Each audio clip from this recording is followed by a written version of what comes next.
man. What's up? What's up, folks? Let's get into this. First of all, welcome. This is Last Call Reacts. Just on the things going on in the news. There was one that was nagging me a little bit, man. I don't know if it was bothering you, but it sort of got in my brain a little bit, and I wanted to go over it. First of all, man, happy holidays going into the new year. There's a reason why I sort of waited for today. I wanted to do my regular stuff, as in podcast, news, or whatever event, and then podcast, so it was time for me to do this, even though my schedule's off a little bit, but kind of off for a good reason. Simply because of the holidays. I would normally do a live podcast on Wednesdays, and lately I've been experimenting with those days. And of course, Christmas and probably New Year's Eve or day probably wouldn't be a good time to do that. So wanted to get this out now, and a heads up for my live podcast. Maybe Tuesday, maybe Wednesday. I don't really think I'm partying like that this year, man. So I don't know. I might be chilling with whoever, wants to hang out, one or two people, and nothing big. Actually, I'm deciding whether it's going to be a recap of things, or there's kind of a lot of themes in the news that I'd like to discuss, but maybe we could save the more serious stuff walking into the new year, and just sort of have a nostalgic, good vibe-ish sort of couple hours laid down on the podcast. But anyway, if you are brand new, you're just happen to find me, welcome. Thanks for coming out and stopping for a few minutes. This should only be about 15 minutes or so as I get into this. Like I say, I just wanted to touch on this, kind of not on Christmas, but I want to somewhat do away with it. I don't think this issue's really going anywhere before the new year as well. And if you're one of my returners, one of my subscribers, hey, nice to see you again. Thank you for staying with me, checking me out, especially during 2024, when maybe 3/4 of the way I decided to get this thing up and going. But we'll get into more of that and my gratitude later on. Anyway, welcome. Hope everybody's doing well. Hope you got a little bit of time off of work. Hope you got some food. Hope you got some drink, and you do what you got to do. Actually, I'm heading off to dinner in a little bit, so I'm glad to get this going too. So let's get to it. But do me a favor before we start, hit that like, share, and especially subscribe. What up to the couple new subscribers that I got this month? Let's try to get a little bit more. And yeah, man, hit me up in the comments, whatever, what have you. Good to see you guys. Now, unfortunately, I gotta kind of switch up the good vibes here a little bit into the topic that I needed to get to. And this is a little bit of a strange one, right? And of course, I'm talking about the Wisconsin shooting. The case where, how old was this girl? 15 or something like that. We'll get to some of the details here. Look, there's a lot of violence that happens. I'm in the U.S. and I'm talking about the U.S. But all over the world, we know there's violence. It holds no bounds. It's not necessarily gender-based. I don't believe it's race-based. I believe it's mostly circumstance. I believe it's a certain mentality. I believe it's position, desperation, some of the criminal minded, all of that stuff, man. And this one was a little weird, maybe even because of the timing. So let me do a little bit of background as we normally do. And then I'll tell you a couple things that kind of, let me make sure I'm not being overshadowed here by the thing. Actually, let's hit up another beat, shall we? This is the one I've been using for a while.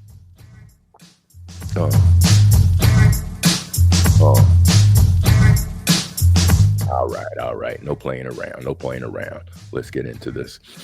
Okay, this one taken from the BBC, and try to do my little scan thing so I don't keep you like a little read along. But police in the U.S. state of Wisconsin said the emergency call they received on Monday's school shooting. I wanted to get an exact date. This is within like 2 weeks. And I mentioned the timing of this because, of course, what had been sensationalized is that shooter Luigi of the CEO United Healthcare worker has been posted all over the news. This 26-year-old was champing around and whatnot, while this one kind of slid under the radar. So it was one of these things where I was checking it over on my phone and I sort of saved the page so I could get back to it and sort of see what the details were and why it kind of just slipped away when, in my opinion, this is a lot more tragic.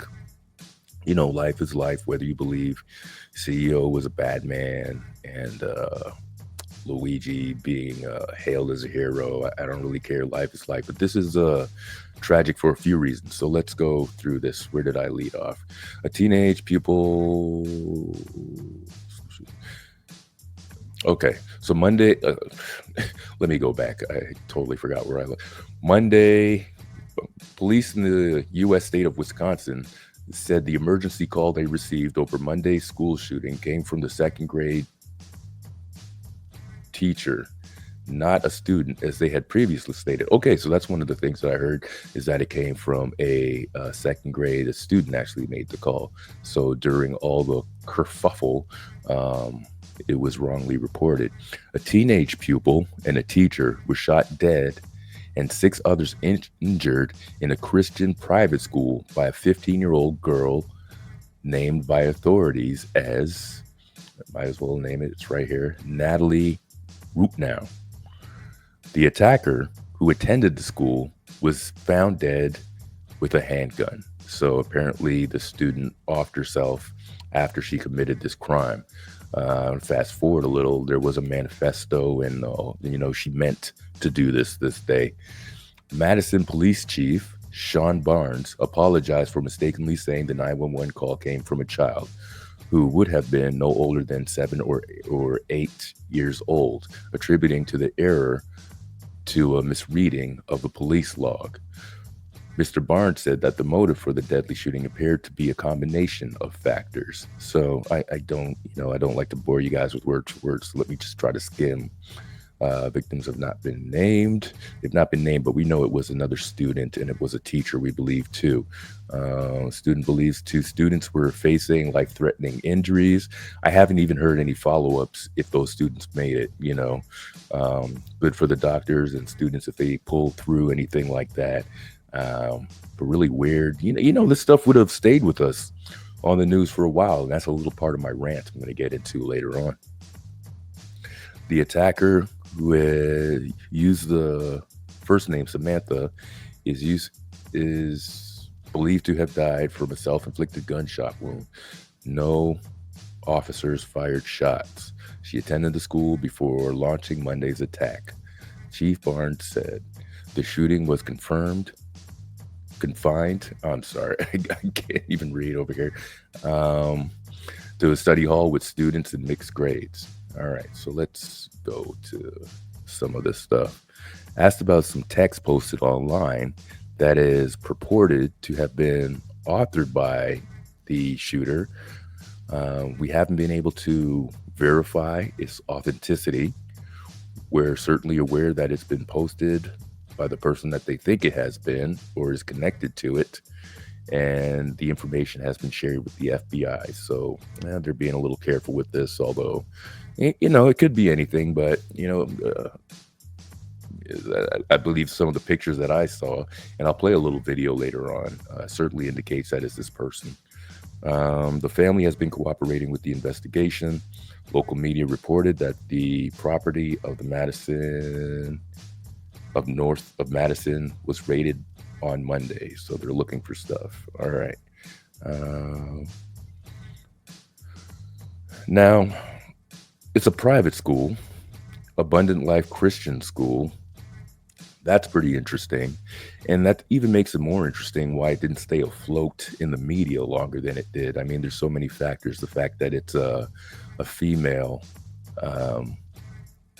instigator, if you will, that it's some of these school shooters, because it's in school, are minors, but then you have what does this 15-year-old girl have, on her mind that she committed such a horrible act, right? Um, so these are things where you think they would have stayed on this, and maybe the CEO case overshadowed this greatly, but this should have been a great contender in the media to stay afloat and catch the attention of what's going on, right? Um, Nora Gottschalk, age 8, told CNN affiliate WISC that she was getting ready for lunch when the shots rang out. She saw a teacher who was injured screaming for help. She said she was really scared and really sad. All right, going through this a little bit for some new information. I guess we could see what she's saying here. Turn this down. I don't have a lot of information. I just know there was an active shooter, and that's about it. I really don't have a ton to say. All I know is that it was a traumatic experience that I had to get here as soon as possible, as close as I possibly could. I know that my daughter's safe from what I've heard. Okay, so just interviewing people around here. School's director of relations said pupils training for a mass shooting would have been very fresh, and they just started doing this stuff too. Isn't this even crazy now? I mean, I've worked in some schools and some of these environments where, gone are the days of ducking under the table for the atomic bomb or a fire alarm or earthquake drills. Now these are the drills. Most likely your parents or some of us have never trained for high school shootings. Man, I'm trying to switch the language around to try to not get in trouble. But really, from what we're talking about, I shouldn't get in trouble from YouTube or any, sort of strikes or anything. This is what I'm reading. It's a topic.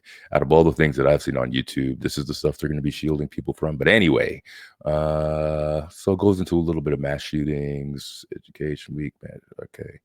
Blah, blah, blah, blah. We're not really trying to get into this. There's another little thing I wanted to show you guys here. Let's see if I could switch you in. Families of students at Abundant Life Christian School returning to the scene of a horrific crime, retrieving belongings. The first step in a long road to healing. It's gonna be hard going into the school again after all the fear and trauma. Mackenzie Wilson had a locker next to the shooter, 15-year-old Natalie Ruppnow.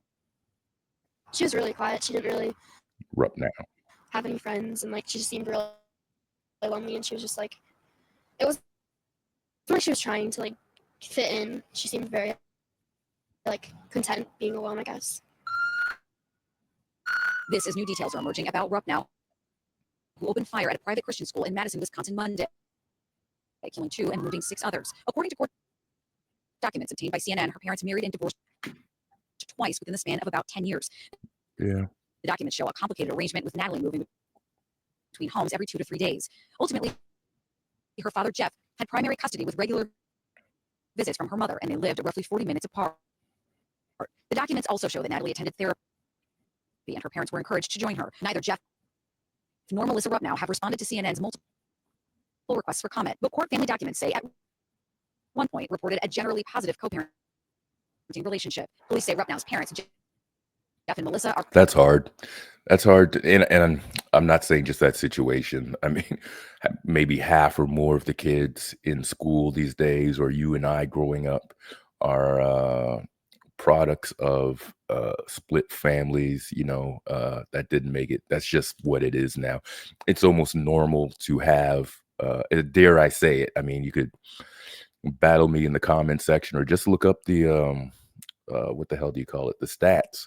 It's damn near, if it's not half and half, the split up families are winning that race. So not to say that it's so normalized that kids can't be troubled, because obviously those are formative years, and it's different degrees of why people separate too. And of course there are very violent and turbulent separations. They said that this one is affable, yeah, but we really don't know what happens behind the scenes, or but nobody wants to report themselves in a negative light. but twice, some of these factors as well, and it could just maybe hit this girl in this small town.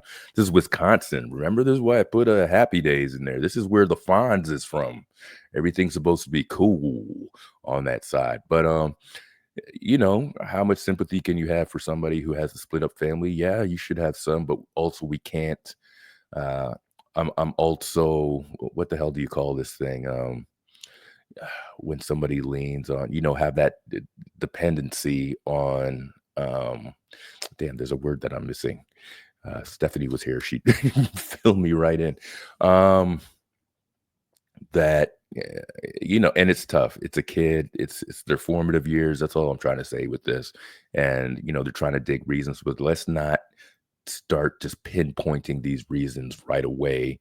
Because a lot of these kids go through this too, right?